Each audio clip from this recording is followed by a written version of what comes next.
காலை நேர பிரதான செய்திகள். செய்திகளின் ஊடாக நர்மதா சிறில் முதலில் தலைப்பு செய்திகள். டெங்குவால் 2 குழந்தைகள் உட்பட 12 பேர் உயிரிழப்பு, வெளியான அதிர்ச்சி தகவல். யாழில் வீடு புகுந்து தாக்குதல், காவல்துறை தீவிர விசாரணை. ஈரான் மீது போருக்கு அமெரிக்கர்கள் எதிர்ப்பு, ட்ரம்ப் வெளியிட்ட அதிரடி அறிவிப்பு. இனி விரிவான செய்திகள். நடப்பாண்டில் இதுவரை 2 குழந்தைகள் உட்பட 12 பேர் டெங்கு காய்ச்சலால் உயிரிழந்துள்ளதாக தேசிய டெங்கு கட்டுப்பாட்டு பிரிவு தெரிவித்துள்ளது. நேற்று நடைபெற்ற ஊடகவியலாளர் சந்திப்பில் பேசிய பிரசில்லா சமரவீர, உயிரிழந்த 2 குழந்தைகளும் கொழும்பு மற்றும் ரத்தினபுரி மாவட்டங்களை சேர்ந்தவர்கள் என்று தெரிவித்தார். நாடு முழுவதும் நடப்பாண்டில் இதுவரை 25,846 டெங்கு நோய் தொற்றுகள் பதிவாகியுள்ளன.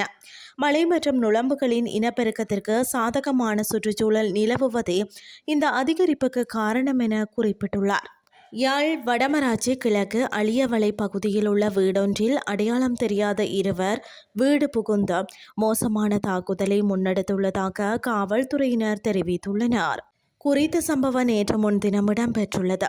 சம்பவம் குறித்து மேலும் தெரிய வருகையில், வடமராட்சி கிழக்கு அழியவளை பகுதியில் உறங்கிக் கொண்டிருக்கும் நேரம் பார்த்து நள்ளிரவு குடும்பஸ்தர் ஒருவரின் வீட்டிற்குள் மதுபோதையில் அத்துமீறி நுழைந்த இருவர் மிக மோசமான தாக்குதலை இவ்வாறு மேற்கொண்டுள்ளனர்.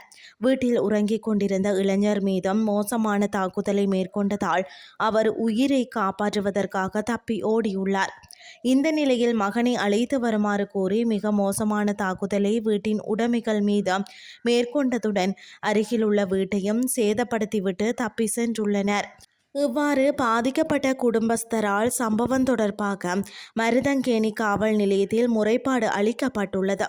சம்பவம் தொடர்பாக மேலதிக விசாரணைகளை தொடங்கியுள்ள மருதங்கேணி காவல்துறையினர் சந்தேக நபர்களை கைது செய்வதற்கான நடவடிக்கையை மேற்கொண்டு வருகின்றனர். இனி வெளிநாட்டு செய்திகள். ஈரான் மீதான போருக்கு எதிராக அமெரிக்க மக்களிடையே அதிருப்தி அதிகரித்து வரும் நிலையில் அது தொடர்பான கருத்து கணிப்புகள் அனைத்தும் போலியானவை என்று ஜனாதிபதி டொனால்ட் ட்ரம்ப் அறிவித்துள்ளார். வெள்ளை மாளிகையில் நடைபெற்ற ஒரு நிகழ்வில் பேசிய அவர், இந்த போருக்கு 32% மக்கள் மட்டுமே ஆதரவு தெரிவிப்பதாக கூறப்படும் புள்ளி விவரங்கள் தவறானவை என்றும், கேள்வி கேட்கும் முறையிலேயே பாரபட்சம் இருப்பதாகவும் குற்றம் சாட்டியுள்ளார்.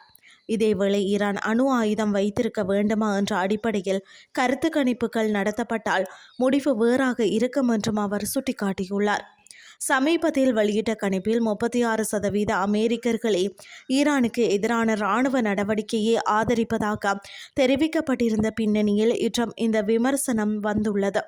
அத்தோடு கார்மோஸ் நீரிணை மூடப்பட்டிருந்தால் நிலவும் போர் பதற்றத்தை தணிக்கவும் நிரந்தர போர் நிறுத்தத்தை கொண்டுவரவும் தனது அரசு எடுத்து வரும் முயற்சிகளில் விமர்சகர்கள் அவசரம் காட்டக்கூடாது என்றும் ட்ரம்ப் கேட்டுக்கொண்டுள்ளார்.